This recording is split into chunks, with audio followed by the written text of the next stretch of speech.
Good afternoon, everyone, and I'm sure you've had any number of welcomes to the book fair, but I'm going to give you one anyway. So we're very glad you're here. This is a discussion about two of the most significant periods in American history, the Revolutionary War era before America's birth as a nation, and the run-up and the aftermath of the Civil War, when America experienced its near death as a nation. In Bunker Hill, Nathaniel Philbrick chronicles Boston in 1775, when British troops occupied the city and soon engaged a patriot militia in the bloodiest battle of the Revolution and the point of no return for the rebellious colonists. Nathaniel is a native Bostonian and trained journalist who lives in Nantucket, where he is a recognized authority on the history of the island, though he told an interviewer that, "I don't think it's ever possible to plumb the depths of this island's rich history." An obvious aficionado of sailing and seafaring, his previous books include Mayflower, which was a finalist for the 2007 Pulitzer Prize for History. In the Heart of the Sea, he won the National Book Award for Fiction. Revenge of the Whale won a Boston Globe Horn Book Award, and Sea of Glory won the Theodore and Franklin Roosevelt Naval History Prize. He holds a bachelor's in English from Brown and a master's in American literature from Duke. At Brown, he was the university's first intercollegiate All-American sailor. A month ago, he won the New England Book Award for nonfiction for Bunker Hill from the New England Independent Booksellers Association. Perhaps his passion for his subjects can be demonstrated from this July 21st blog post from Mystic Seaport in Connecticut, when he attended the launching of the newly restored Charles W. Morgan, America's only surviving 19th century whale ship. He said the picture he posted along with his blog was, quote, "taken at the moment of impact as a christening bottle containing waters from all of the seas upon which the Morgan ever sailed was bashed against the bow." Next, I'd like to introduce Brenda Wineapple. She is a nonfiction writer, literary critic, and essayist of Ecstatic Nation. A New York Times reviewer in August noted that Brenda takes the reader on a different road traveled by many other histories of the Civil War: the growing gulf between North and South, familiar scenery like the Lincoln-Douglas debates, and then suddenly a multi-car pileup, the Civil War. But instead of that usual ride, wrote reviewer David Reynolds, Brenda Wineapple takes us on a different ride. Think the Monaco Grand Prix.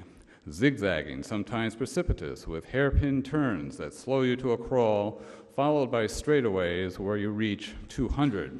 It's history in real time, full of plans that backfire, schemes foiled by chance, outliers who suddenly change everything, and happy endings that turn out not to be too happy after all.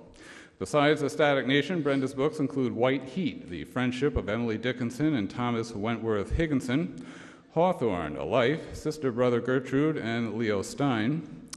She is a regular contributor to the New York Times Book Review and The Nation, and editor of the selected poetry of John Greenleaf Whittier, a volume in the Library of America's American Poets Project. In 2009, she received a Pushcart Prize, a Guggenheim Fellowship, a fellowship from the American Council of Learned Societies, and 2 National Endowment for the Humanities fellowships, among others. Last year, she was elected a Fellow of the American Academy of Arts and Sciences. Brenda was a former director of the Leon Levy Center for Biography at the Graduate School at CUNY in New York. She teaches in the MFA programs at the New School University and Columbia University School of the Arts, and has taught at Sarah Lawrence College and Union College in New York, where she was Washington Irving Professor of Modern Literary and Historical Studies. Please welcome Brenda Wineapple and Nathaniel Philbrick.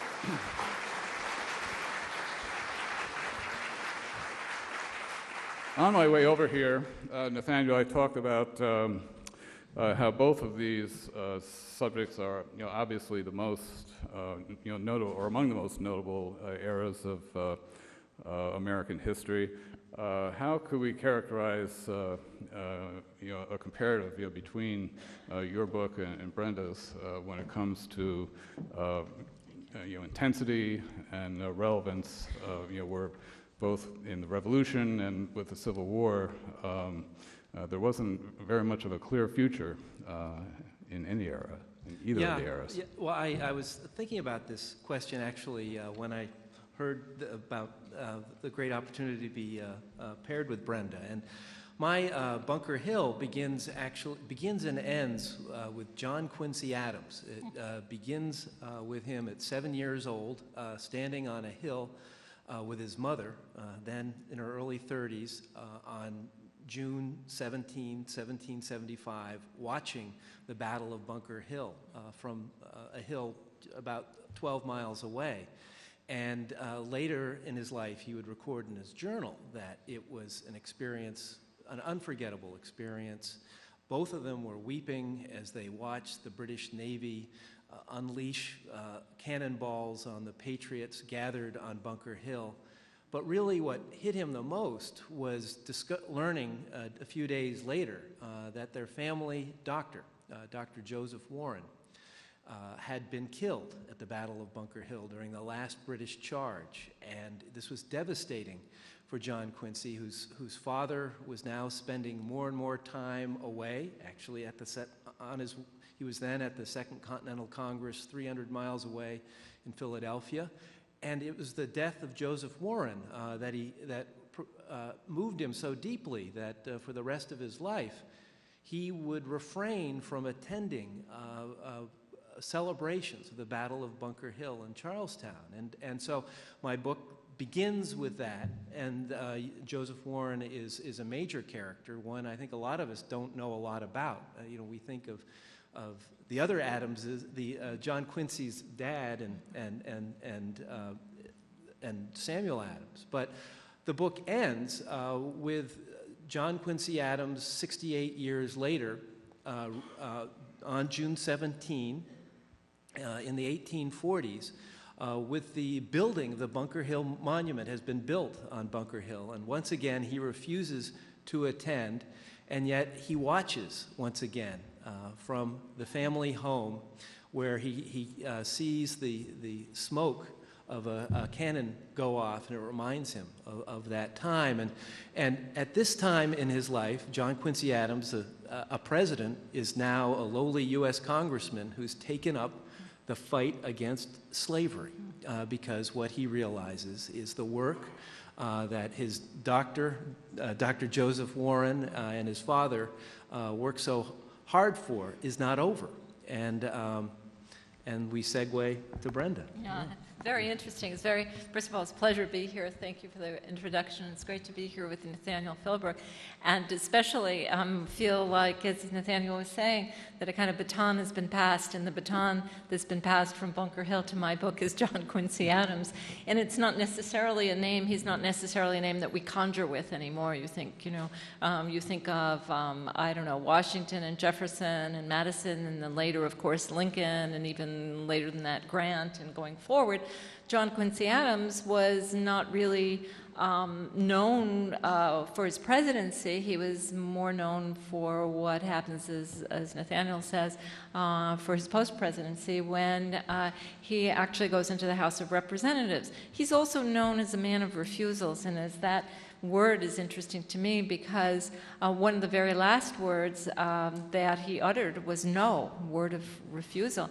And my particular book starts with the death of John Quincy Adams in 1848, standing up and saying no. And the particular issue that was a vote on whether or not to give more medals to Mexican War veterans. And John Quincy Adams had been opposed to that war, and so he was opposed to decorating generals who fought in what he felt was a greedy, rapacious war, and one that was going to continue ringing the death knell of the Union because of the issue of slavery that had not been resolved in 1848 and was not looking good for the country.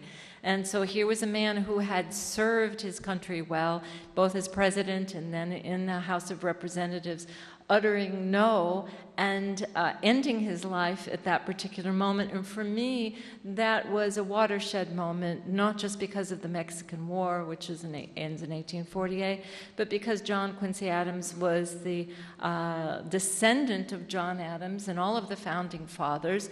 And we entered a different world now. We're not in the Revolution revolutionary era. We can't even look back to it in the same way we're looking forward. And what we have to look forward to